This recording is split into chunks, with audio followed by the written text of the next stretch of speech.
श्री हरिवंश, राधे राधे प्यारे भक्तों, कैसे हैं आप सभी। तो कल हम मनाएंगे गुरु पूर्णिमा। कैसे मनानी है आप सभी ये जानिए। आषाढ़ पूर्णिमा की जो पूर्णिमा है उसी को हम गुरु पूर्णिमा बोलते हैं। और गुरु पूर्णिमा पर वेद व्यास जी की पूर्णिमा को भी के नाम से भी जानी जाती है, क्योंकि इस दिन गुरु वेद व्यास जी का जन्मदिन था। गुरु का महत्व हमारे जीवन में बहुत है।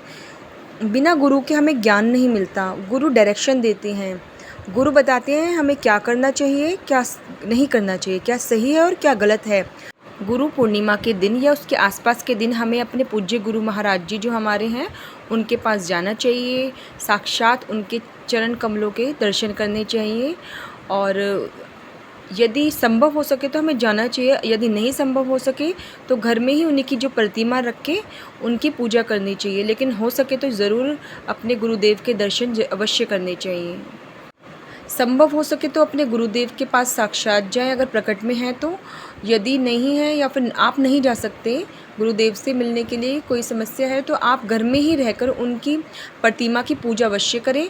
चाहे वहाँ जाएं चाहे घर में प्रतिमा की पूजा करें। पूजा में सारी सामग्रियाँ एक जैसी रहेंगी।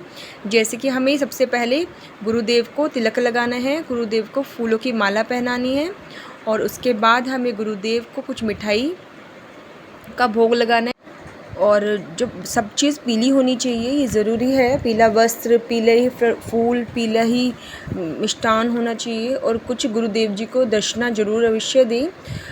वैसे तो गुरुदेव को कुछ नहीं चाहिए, गुरुदेव को तो वो चाहिए जो वो हमसे चाहते हैं। जैसे हम नाम जाप करें निरंतर, अच्छे काम करें, किसी की बुराई ना करें, झूठ ना बोलें, ये गुरुदेव को चाहिए।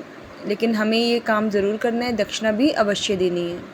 घर में रहकर भी सारे काम करने हैं। गुरु जी की प्रतिमा के साथ उनको प्रतिमा को अच्छे से साफ़ करना है, अच्छे कपड़े से गीला करके। उसके बाद प्रतिमा पे तिलक लगाना है पीले रंग का, और एक चुनरी आपको उड़ानी है या फिर पटका उड़ाना है। पीले रंग का कपड़ा आपको अवश्य उड़ाना है। गुरु महाराज को पीले रंग की माला अर्पित करनी है। कुछ पीले फूल भी अवश्य हों। धूप दीप अच्छे से आरती करनी है। प्रकट में हो तो भी आरती करनी है, और आप अगर उनके घर में करना चाहे तो भी आरती अवश्य करनी है गुरुदेव महाराज के आगे। और उनके पादुकाओं की पूजा भी अवश्य करनी है। गुरु प्रेमानंद जी महाराज कहते हैं कि आप अपने गुरु के दर्शन अवश्य करें अगर प्रकट में है तो। अगर आप संभव हो तो आप सब भी प्रकट में अपने अपने गुरुओं के दर्शन अवश्य करना। यदि भक्तों आपका कोई गुरुदेव नहीं है या किसी को भी आपने गुरु नहीं बनाया अभी तक, तो आप शिवजी को ही गुरु रूप में मानें और शिवजी पे ही ये सारी चीज़ करें। पीले रंग का वस्त्र अर्पण करें, तिलक लगाएं, फूल माला पहनाएं पीले रंग की, और कुछ केले और मिठाइयाँ, फल अवश्य पीले। रघु जी को दक्षिणा अवश्य अर्पण करें, और शिवजी की आरती उतारे, धूप देव नवेद से आरती उतारे अच्छे से। और माथा टेकने के बाद आप उनसे आशीर्वाद मांगें अगर आपके गुरु नहीं है तो। यदि गुरु हैं तो गुरु पूरा दिन, गुरु पूर्णिमा के दिन नाम जप अवश्य करना है जो गुरु जी ने दिया है।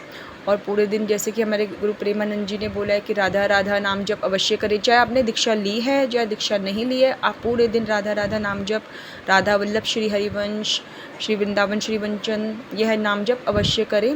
और किसी की बुराई ना करें, निंदा ना करें। चाहे तो व्रत भी रख सकते हैं आप लोग।